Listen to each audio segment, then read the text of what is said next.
everyone. Thank you again for joining today's session. As like the schedule we have for our workshops, we start with a very short, brief introduction of our pace and about today's session, and then we will kick off the workshop, itself.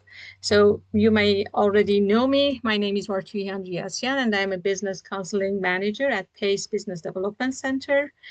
I'd like to briefly introduce PACE. We are a non-profit community development organization, and we are celebrating our 50 years of service this year. Our programs include early childhood education, workforce development, energy efficiency, business development, and many more.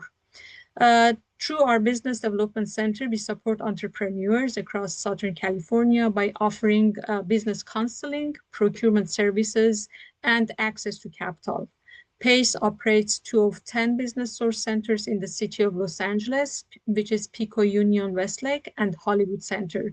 And I am in charge of Hollywood Center. We are also an SBA micro lender, EDA and iBank lender, and we are a certified CDFI. So today's workshop is designed to support professionals transitioning from task-driven managers into people-centered leaders by deepening trust, enhancing communication, and amplifying leadership impact. I would like to thank Kong John, the founder and CEO of People Onward, who will be leading today's session. Kong brings practical strategies and insight to help leaders inspire confidence, foster collaboration, and drive meaningful results. Same like other workshops, I would like to add that we will have a Q&A session at the end of this workshop. Please feel free to drop your question in the Q&A box, and we will make sure that we will address all the questions. And I would also like to announce that on a special basis, Kong is offering a 30-minute consultation free of cost for those who are attending this workshop. Please take the opportunity to connect with him directly. This is a really, good opportunity for you to, if you have any questions or need any guidance, to talk with him. I will share his contact information, and you can take it from there. So now I would like to turn it over to Kong to introduce himself and kick off the workshop. Once again, thank you, everyone, and thank you, Kong.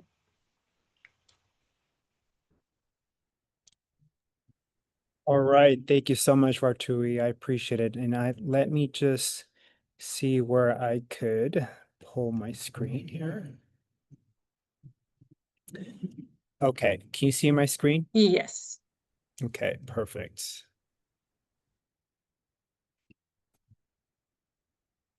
All right, here. So, hello, everyone. Once again, my name is Kong Chong. I am the founder and CEO of People Onward. Our mission is to unlock the full potential of people to drive high performance and achieve purpose and meaning. Welcome to the Building Trust, Communication, and Impact webinar, where you will discover proven strategies to inspire, motivate, and lead with impact. Let's see here. There it is. So a little bit more about my background. I bring over 15 years of experience in the leadership development space as a former management consultant, working for some of the world's top leadership development companies. And in my role as a consultant, I help my clients attract, retain, and develop top performers. And with that, I bring proven leadership skills, creative insights, as well as innovative strategies to help my clients be successful in the space of people strategy, talent management, leadership development, diversity, equity, inclusion, and a few others. So in today's leadership, there's a lack or shortage of leaders, specifically great leaders. And when you think about great leaders, there are 3 areas that great leadership impacts. The first is the business.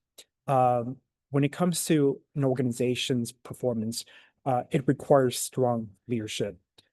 Strong leadership that inspires people to engage their employees, be more productive, and really drive the business forward.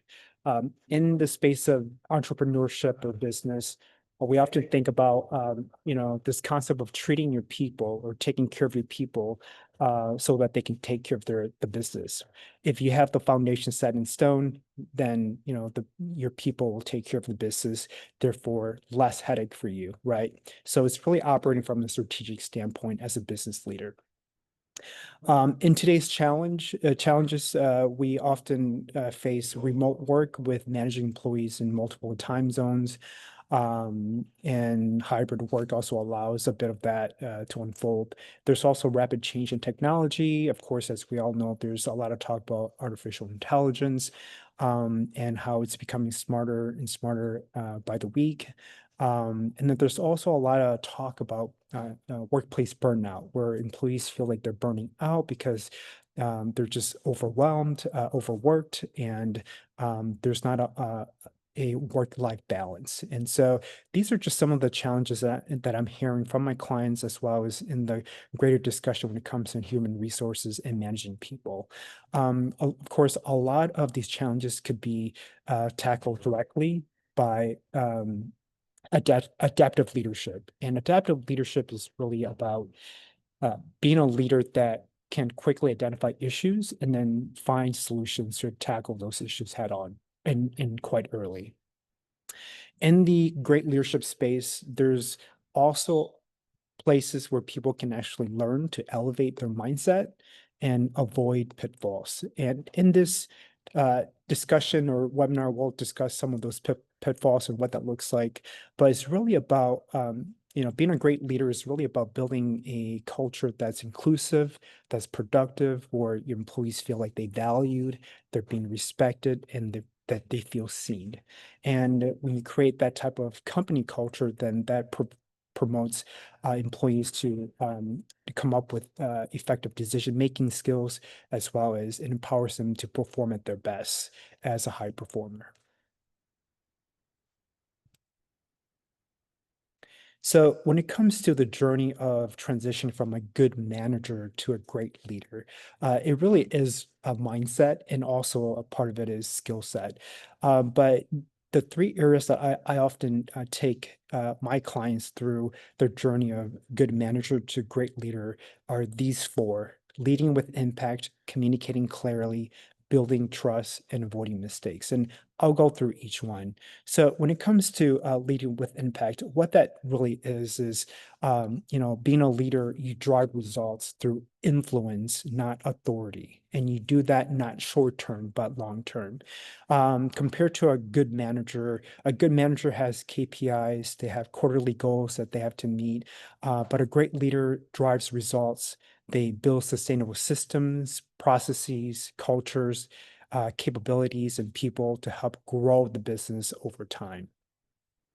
Of course, in this realm of leading with impact success isn't just about hitting a goal, but it's also about building something that's meaningful, profound, impactful, and that truly lasts, right? Because in business, we're in the business of to drive the organization long term and not short term. The second component here is communicating effectively. And that's, as a great leader, what great leaders that I've worked with and seen, they have a shared vision, and they communicate that effectively. They focus on the bigger picture. They cast out a vision, and then they align values and inspire people to meet the mission head on sustainably. Versus a good manager, what good managers often do is they're more task oriented. They execute with plan and strategy and manage deadline, but they often miss the bigger picture, which a great leader possess. And so that's the difference between a good manager and a great leader. And there's nothing good or bad about being um, a good manager. It's more the intent here is really to share what the difference between what a good manager does and what a great leader does. So if you're a manager yourself, I'm not, in a position to say you're bad because you're a manager, but more so to say these are the difference between what a good manager is and a great leader is. And if you want to transition and upskill to become a great leader, then here are some of those things that you can actually keep in mind. The third component here is building trust. Now, trust is so important. I think in any business, whether you're communicating with colleagues or clients, trust is at the foundation of every relationship. And there's this concept of psychological safety that us leadership practitioners and HR consultants often hear is, are you building a culture based on psychological safety? The concept here is really to create an environment where your employees feel like they can be seen, feel respected, that the work that they do for the business matter, and that you listen to them without judgment. And they're also not afraid to make mistakes and share those mistakes with you as a leader, and that knowing that you will not penalize them because of their failure or mistakes, right? The essence here is really to build a high trust organization or environment where people can be creative and be innovative. And as you know, creativity and innovation directly ties to the business bottom line. So that's important to keep in mind. If you do a quick Google search on psychological safety and articles and TED Talks, you'll hear a lot about it. But I wanted to at least get that out in front so that as you're conducting your business on a day-to-day basis, that you're aware of this concept, which I think is really important. And one thing I will say here too is great leaders, they don't just oversee things. They also have a need to build teams and teams that they can actually trust and team members that can actually trust each other to lead. The goal here is really to inspire and empower people to take on their own responsibilities and coach them along the way so that they can become the leader in their own right. And replicating more leaders is actually a good thing versus not. The fourth component here is good managers, they often avoid mistakes. They, you know, they're not comfortable with talking about failures and mistakes, and they feel like they're the only ones that should be addressing these mistakes. And because of that mindset or attitude, often they lack the accountability, and they're not as collaborative. And that could, create bigger problems, right? So great leaders, they create environments where it's not only based on trust, but also they encourage people to collaborate, to uplift each other, and they also delegate responsibilities so that great leaders can actually have more time to focus on managing the business. There's a saying in entrepreneurship, make sure that you're managing on the business and not in the business, right? And as a great leader, when you're delegating responsibilities, it frees up your time to manage on the business and not be in it. So I'll pause there and see if there's any thoughts or reaction. Feel free to put in the chat if you have any questions. But does anyone has any comments that maybe perhaps share an experience that one of these components has touched in your career?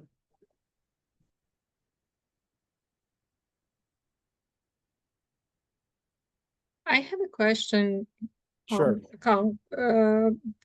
In in a smaller scale, it could be different, but a little bit, a company is, scaling up. They have different department or different levels of like managers and leaders. So you can build up the trust in one level, but it cannot go to the higher level. So how these things work out? Like at a lower level, maybe that trust is there, that that collaboration is very much there, Mhm. but it stays at that level. It's not replicating on the higher level. What would be your suggestion?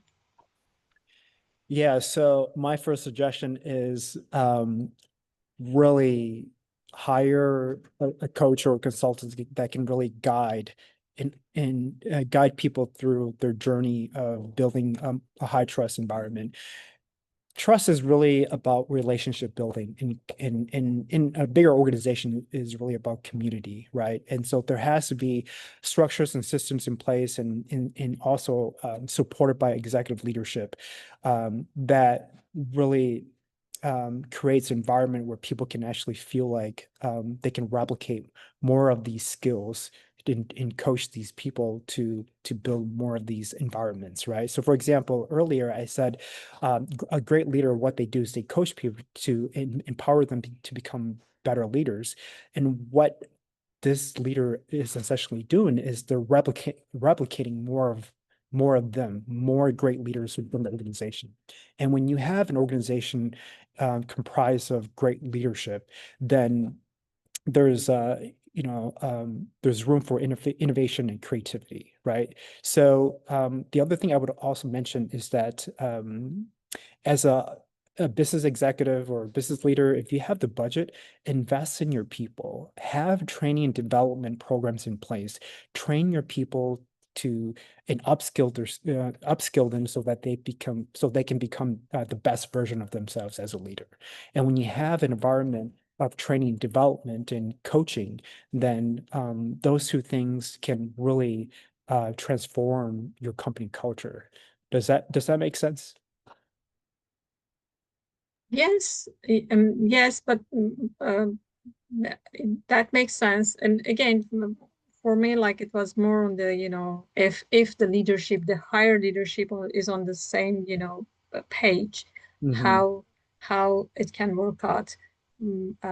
I don't want to take the more of time, but that was, it can be on the lower level practice this, but sometimes I think in every level of the company they should Hmm. be on the same page with Hmm.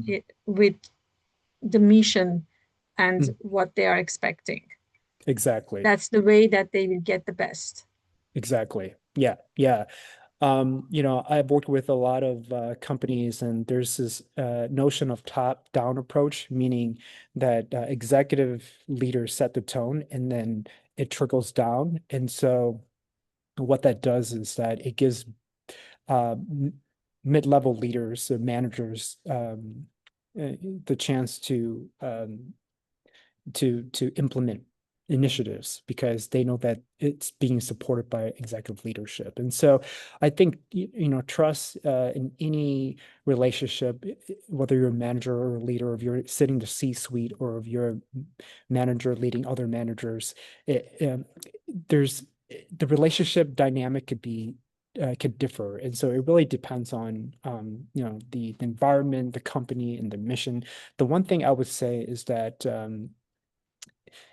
is for people to replicate, for leaders to replicate more leaders, there has to be a clear mission, and a clear mission combined with company values. And these values need to be lived and illustrated by leaders so that employees can actually see that, right? And I'll discuss more about this later in my other slides, but people don't believe what you say, they believe what you do, right? And so by illustrating these company values can really instill trust within organizations. Okay. There is one question. Um, there's a question asking, I'm a part of a cooperative incubator and we practice psychocracy. If I'm sorry if I'm like, I hope I'm reading correctly. How can we incorporate these tools? I'm sorry, could you repeat the question one more time? I am a part of cooperative incubator and we Mhm. practice psychocracy. I think that's the, how Psycho can, crazy. Okay. yes, how can we incorporate these tools? Yeah, so I'm not aware of the terminology psycho crazy. I don't know if that's if it's a mistype typo there. Or maybe it is a concept. I'm not aware of it. Um, but is there a way that this person could rephrase the question in a way that maybe perhaps is understood? Um, my understanding is that in these types of programs, It's often there's there's there's not enough emphasis on leadership. And so, for example, some of my clients are in startups, right? And they're first-time founders, they're creating businesses, but they have a product or service that they want to go to market. Leadership, the topic of leadership development isn't a priority to them, which I think is quite crucial. Because if you're a leader leading a business or a startup, people look up to you. You're the first person that they talk to. And so it's important to illustrate these characteristics of what a leader truly is so that people can be inspired and feel like they want to work for you, if that makes sense. I don't know if that answers the question. I'm not too clear on the question, but I think we can revisit the question at the end, and sure, we will yeah. ask if they can share more, and then we can address it. Okay, Thank perfect. you. All right. Um, I just saw Asia raised her hand. I don't know if was that the same person that was asking the question? Give give me a second. Let me see. Yeah. I I I don't see. Yes,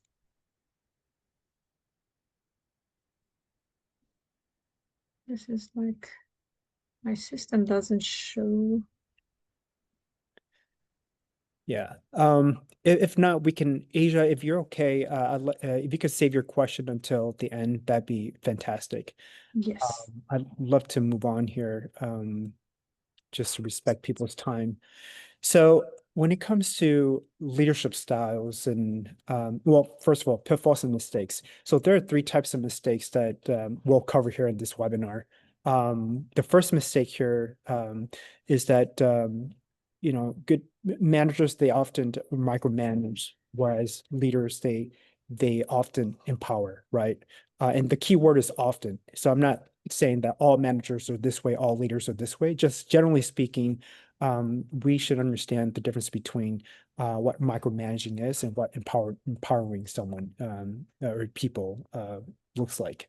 So micromanagement is really a leadership style where managers feel they have to closely observe their employees' behaviors and performance. There's also a sense of control and excessive involvement in projects and tasks of other members. Some of the key characteristics here are constant check-ins. Leadership lacks trust or fears failure. There's control and, they feel like perfection feels safer than delegation, right? And so what often happens as a consequence of these behaviors is that the team member or members, they feel they're not being trusted to do their work. They feel undervalued, disengaged, underappreciated, and creativity and innovation stifle. And it's important that as we're leading teams and divisions and organizations that we want to increase team morale or employee morale and motivation. And that employees feel like that they're trusted, they feel heard and seen, and that they can do their best work driving innovation and creativity to the workplace. The clarification or solution to address these challenges is as a leader, you can delegate clarity and responsibility, instill trust within your team so that it gives them the confidence and the competence to drive results. And in the process, you can coach them how to delegate and how to build high trust environments and how to build connections and in relationship with other team members. The whole goal here is to replicate more great leaders in the organization so that can increase overall employee engagement and job satisfaction. Employee engagement, job satisfaction is the hot topic in the space of human resources.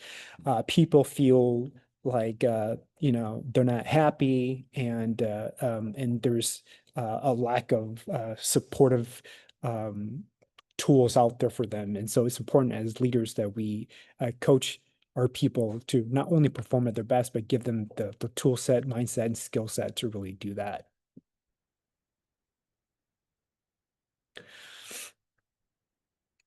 So mistake number two is that managers, they often avoid conflict. They fear of being disliked, and so they don't share, conflicts or voice out what their opinions are about how they're feeling about these conflicts. There's also discomfort, which leads to avoidance. And when you ignore a problem, it only gets bigger, right? And so um, it's important here that we as leaders create environments where people feel like they're not, that they're being seen, but also that it doesn't create a environment of resentment and allows room for underperformance to continue, because all of that really is eroding team accountability. And so the the clarification or the solution here is really to help managers and leaders normalize feedback and make it a part of a team activity. There's this framework that I like to use, which is the SBI framework, and I'll share more about the details of this framework at a later slide, but it stands for situation, behavior, and impact. So, situation is, you describe what the situation or the challenge is, and then what were the behaviors that were illustrated or that came up because of the situation, and what consequence did it have. And so this framework can be used as a constructive way to provide feedback and minimize defensiveness. um, and then of course the framework here is really to deliver constructive feedback and really to help people understand how their behavior impacts other people and reduces the bigger problem. The the goal here is really to ensure that, again, you're creating an environment of psychological safety where people feel that they can trust you to come to you for mistakes, and that when they do, that you can coach them through the constructive feedback, minimizing defensiveness. The third mistake here I like to cover is the decision bottleneck. Now, decision bottleneck is a leadership style that happens when all key decision flows through one person. And it's usually the manager, and the manager controls everything. Again, the key word here is control, right? They like to be in control, and so what that does is it creates frustration among team members because everything has to be approved through one person. It also causes delay to get projects to be completed on time, and then it reduces team efficiency. And so, decision bottleneck usually occurs when team members are forced to wait for approval, direction from another person to take action, and the leader is really the gatekeeper of that decision, and there's just too many decisions, big and small, to be made, and projects are stalled because the one manager is overworked and unavailable, right? And so this really does slow down execution and really does kills momentum as well as signals a lack of trust among team members. The challenge here, as I mentioned here, is really about all the things I just mentioned: delayed action, frustration, decrease in team efficiency. But more so than anything, it has to do with the micromanagement mindset. And our goal here is really to transition from a micromanagement mindset to a great leadership mindset, right? Where as a leader, you feel like you can make mistakes, and you're okay to voice those mistakes and be the example for your team members, so that they can also come to you for their own mistakes versus shoving it underneath the rug and hope that everything's okay. And that only leads to bigger problems, as we discussed. The solution to address all of these challenges is really to set clear boundaries, clarify ownership, and really empower your team members to be their own leader. When you set boundaries, what you're doing is you're creating a team where you say to them, you can make any decision you want under, let's say, 1,000, as long as it doesn't affect my department. Otherwise, you decide. So by saying something of that sort, what it does is it empowers the team member to come up with their own challenge, their own solution, and really get them to empower themselves to build confidence and competence. You're also, of course, encouraging them to take ownership of their own work, and you're shifting from a directive mindset to a coaching mindset. And it's an example of this is what you think is best. What do you think is best moving forward? I will take that decision versus telling them what to do, right? And so with the whole goal here is really to coach people to have the same mindset as you do as a great leader. And one of the things I would say here again is by coaching people, you're also finding rooms to invest in their own professional growth. And professional growth is one of the top priorities why people continue to choose to work for a company, is that they're growing and they feel like their leader is investing in their development.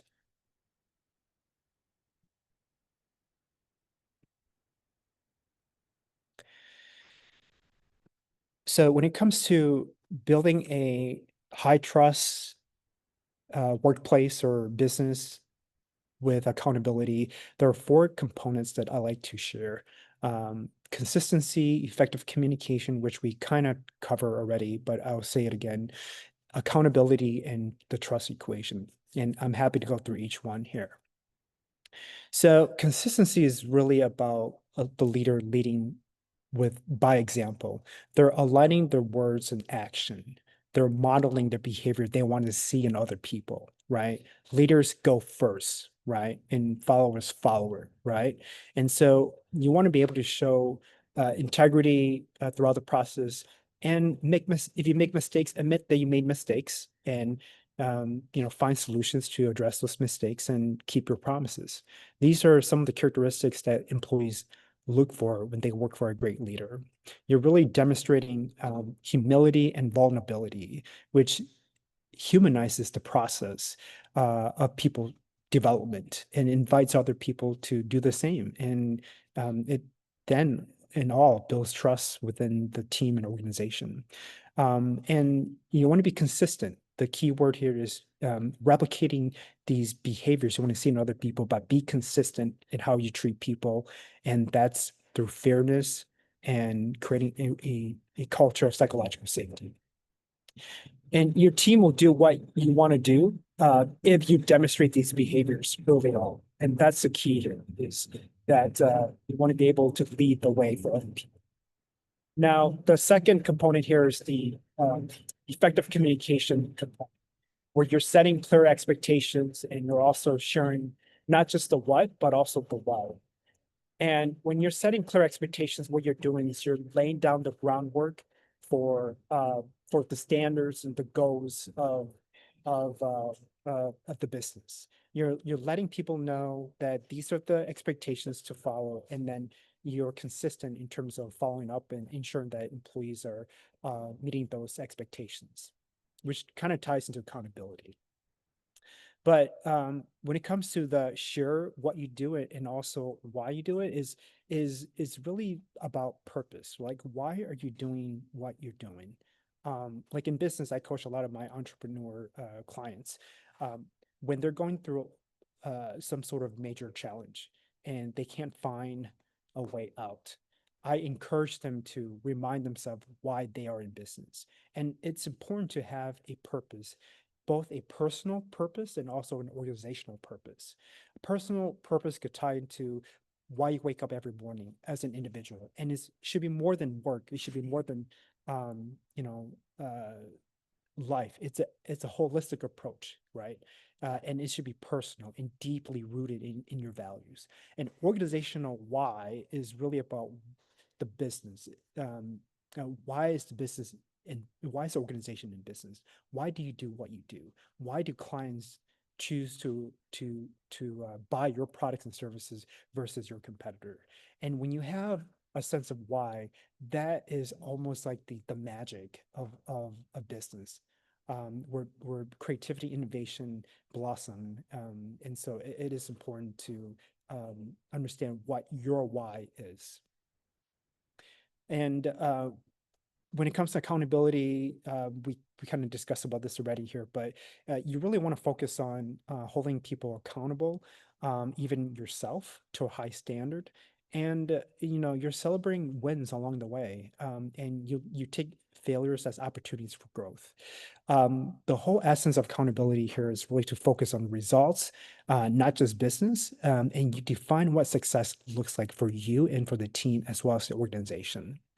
You also share goals and KPIs and quarterly metrics to really drive alignment without micromanaging. And when you do that, you create more wins, and more wins equals higher performers and more profit for the business. And all people are really committed to decisions that help them become better. And accountability is not a place to point the fingers or to blame, but it's a chance to own your work and be clear about your expectations. The last component here to the foundation of trust and accountability is really about building the trust equation.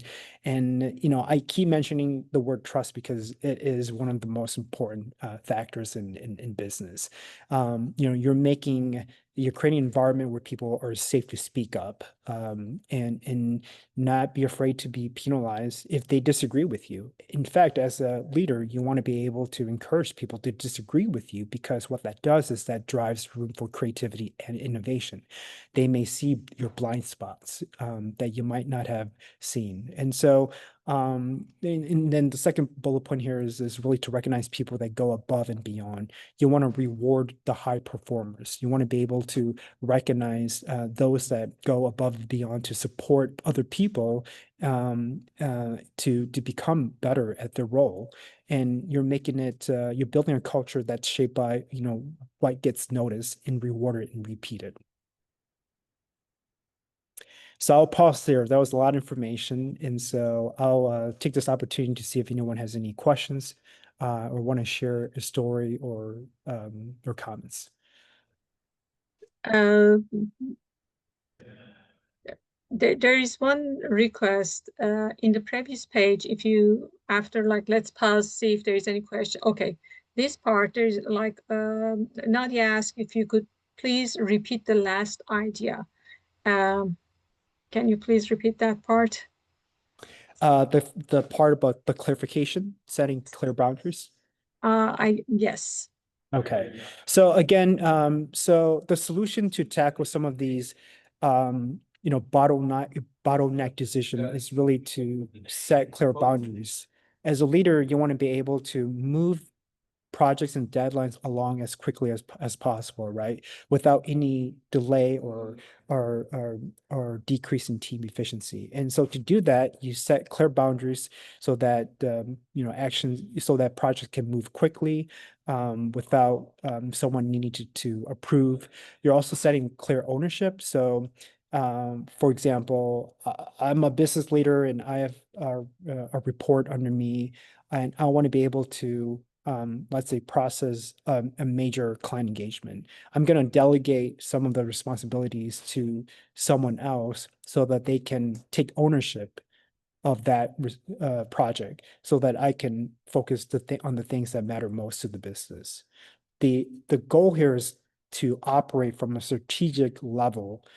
Remember the notion I said about, you want to be able to operate on the business, not in the business, because when you're in the business, you're very consumed on the day-to-day tedious task. And we want to be able to move you out of that and focus on the strategic, bigger picture thinking, if that makes sense.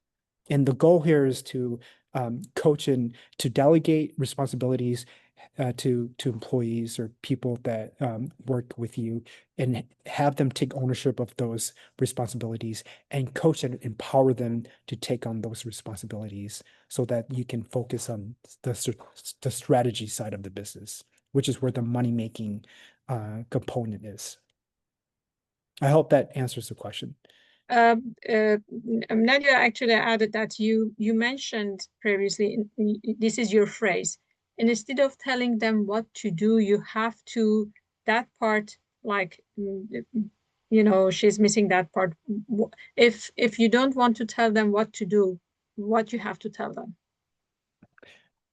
Oh, okay. I think I was trying to get at was, um, I think she might have mentioned, I think what I was trying to get at it was as a leader, you want to be able to show and not just tell, right?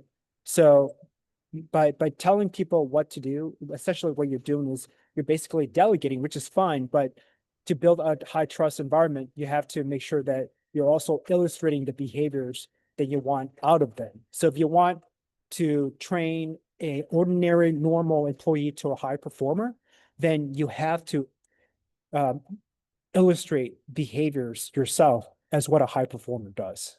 And when people see that, they trust you as a leader. So it's all about leadership is about leading from the inside out. It's all about you as a leader. It starts with you, if that makes sense. I see Brooke also has her hand raised. Does she have something in the chat?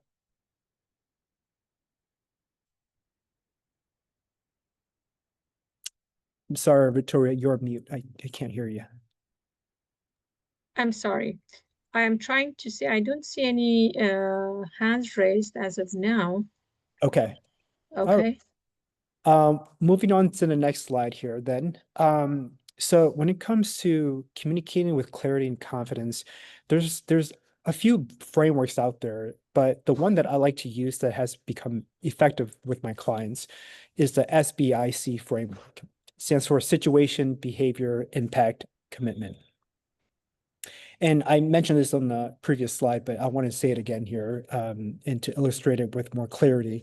So basically, the situation is really you're describing what the context of the situation is. And then behavior, you're specifying what was done or said. You identify what the challenge is. Impact is you're explaining what the effect it had on you. And then the commitment is you coming up with a solution and aligning on what should be happening next. So this all has to do with tackling a challenge, right?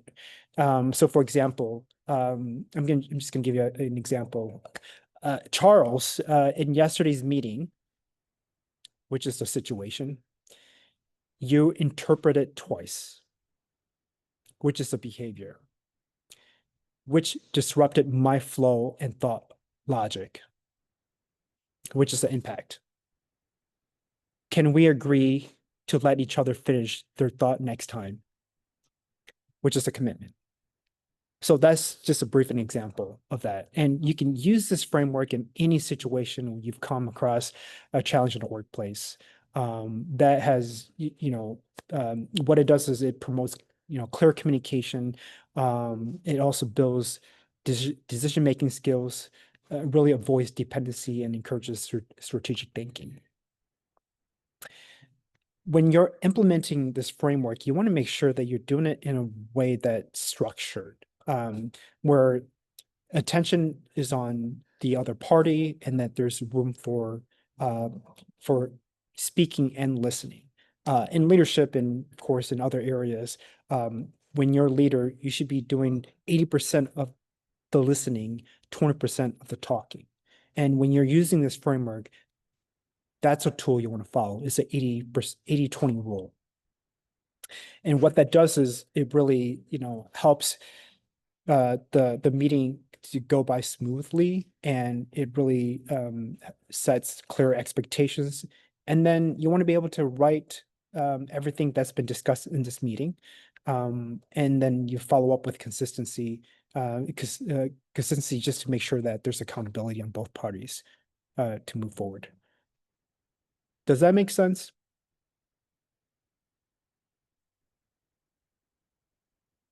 I'll take that as yes. All right. So one of the things that I've congregated. Looks like Keisha might have her hands. She has her hands raised. Anyone that has their hands raised, put it in the chat, and Vatui will um, voice out your question.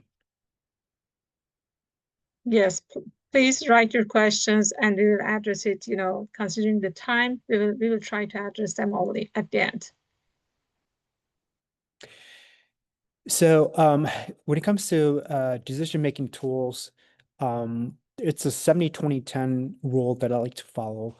The whole point of using this tool is to deliver 70% higher quality of input, 20% reduced stress, and 10% faster decision-making. And the tool that I like to use is the Eisenhower matrix, which is the table to your left. And this is a time management tool. It really is a powerful tool that helps you prioritize your task from urgent and important.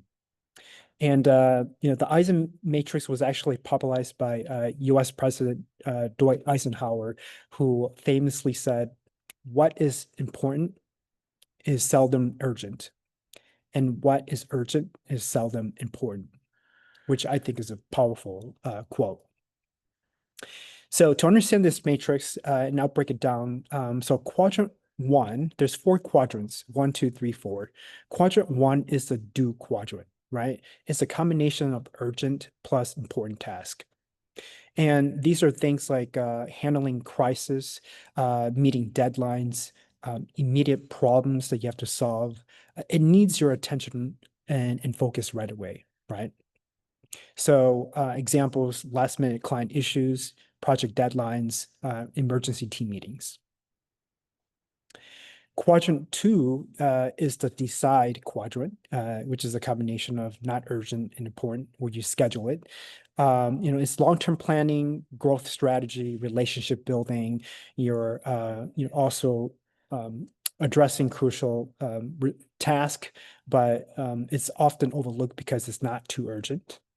So examples are like strategic planning, skills development, preventative health and wellness. Keep in mind, this is where leadership, innovation, and meaningful work lives. And you want to be operating on quadrant 2. Moving on to quadrant 3, which is delegation, you're assigning. These are time sensitive, but doesn't need your unique skill set. It's often distraction disguised as important. So things like scheduling meetings, checking emails, repetitive admin task, answering incoming phone calls, right? We all been there, right? Again, it's often disguised as important, but it's not truly important. Quadrant 4 is the delete quadrant, which is where you want to eliminate and ignore as much as you can. These are time wasters, energy drainers. They come in the form of mindless scrolling, unnecessary meetings, gossip and drama, right? We've all been there, right? And this is the quadrant you want to avoid. And be in quadrant 2, where you decide and schedule. And the reason why leaders use this matrix is really to improve time, but all the time management, but also to focus and to delegate. It also helps with burnout, as well as avoid any sort of crisis mode living. And it really keeps you operating in quadrant 2, which is where leadership happens.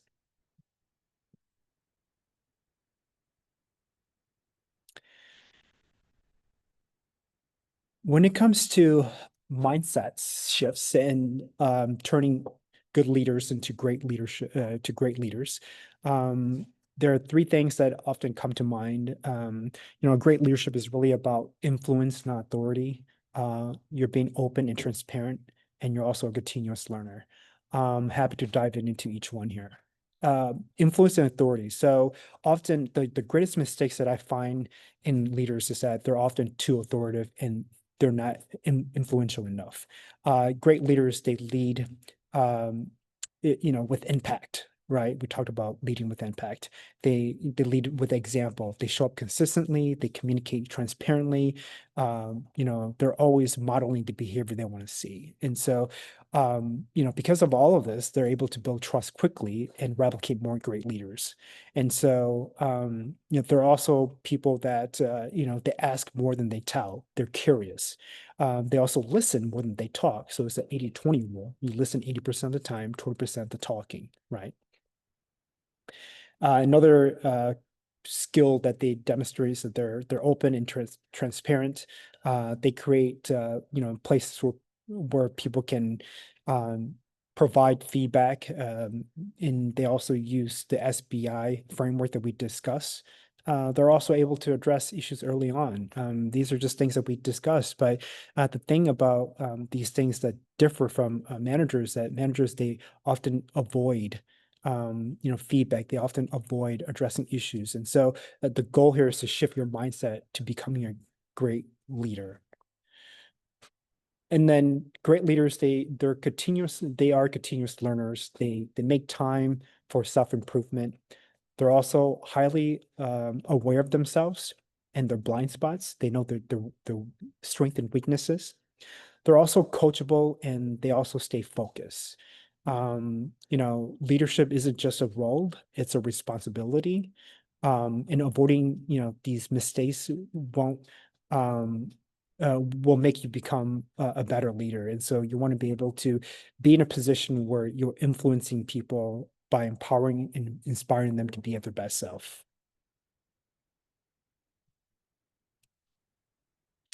So that comes to the end of our webinar here. And I want to thank you for your time. I hope that what I've shared today was helpful. I'm happy, as Vatui said earlier, happy to jump on a call just to learn more about your business and see if there's any way that I could be a resource to you. I am offering free coaching sessions right now for a limited time. So this is my contact information. You're more than welcome to write it down, copy and paste it, and reach out to me. And I hope that you found this webinar to be of value. Thank you so much, John. That was great. A lot of information that I would say it is useful in our daily life, even if we are not managing a business. So that was great. I also shared your information in the chat, and anyone who would like to have a session with you, I put a code there, PACE LABSC dash Hollywood HW, to just like if you send this code to Con, he will know that you were in this workshop, and you can discuss further. If you have any question, please let me know. I can unmute you. Let me see now. I think it's time to ask Asia to unmute herself and ask the question. We can discuss that question now. Let me see if I can unmute her. Let me see. I have to promote you to panelists that you can. No, I'm okay. Asia, you can ask your question now. Okay, yeah, no. What I was saying is I'm part of a cooperative incubator, and we practice sociocracy, and we Okay, have a so few what's that? trainings. Yeah, and we have a few trainings that we do. But you gave me a lot of information and a lot of tools because I am one of the leads on a few of our projects, and I did love all of the information you gave me. So I'm grateful for that. But yeah, that's all I was trying to say in that message. Okay, I appreciate it. I appreciate you clarifying the terminology too. Thank you. I'm glad that the content I shared today was helpful for you. Yeah, it was. And I might try and book a session because I still have a few more questions, but I'm like in the car trying to do this. So I didn't get to write them down, but I know they will come to me. But yeah, you answered a lot of stuff for me without me even having to come off of mute. So thank you so much. Good, good. I'm glad I'm able to help. Thank you. So anyone, if you have any question you want to ask, let me know. I can unmute you, and then you can ask your question. We have a couple of more minutes. Looks like Keisha Mills and somebody else has raised her hand. Let me see. Yes, I can see now. Uh, Why? This is like, no. Keisha, if as Can the you unmute from your end? I can, I got, okay. Okay, I can unmute now. okay. Keisha. Hey, everybody. Hi, You did, Keisha, how's it going? you did a good job. You did a wonderful job. I needed the name of the incubator that the young lady had mentioned because I never heard of that before. I want to research it and look into it. What's the name of Oh, that incubator? it's called Cooperation Crenshaw. Oh, I'm right off of Crenshaw and Adams. Oh, that's beautiful. Yeah, we're just in the beginning phases and we're going to be holding a few events. But yeah, Okay. we're an incubator and I'm about to start a podcast as well, like talking about cooperative education and learning about those things as well. Hey, give me the name one more time. Cooperation Crenshaw. Crenshaw, okay. And that's .com? Yeah, no, it's .org. Oh, .org. Okay. Okay, I'm gonna be signing up today, okay? Okay, no worries. Okay. That's what it's about. This is what it's about. It's about community and collaboration, right? That's Yes. that's leadership in Way. action right there. Yeah. It looks like I'm sorry, I might You know put what? Don't, No, no. it's okay. okay. It's Lawnella, but I'm actually Lawnella. a part of a neighborhood council, and we're in the midst of looking for leadership training. I don't know if you know, there are 99 in the city of Los Angeles, and we have about 70 people that we were looking to provide leadership training. And I was wondering if you thought that this might be a good fit, because from my perspective, it is. So before you left, I didn't want to take up someone else's half hour if you know, not necessary. If you thought it might, you know, your training might be a good fit. Are you familiar with neighborhood councils? I haven't heard of it, but I'm happy to talk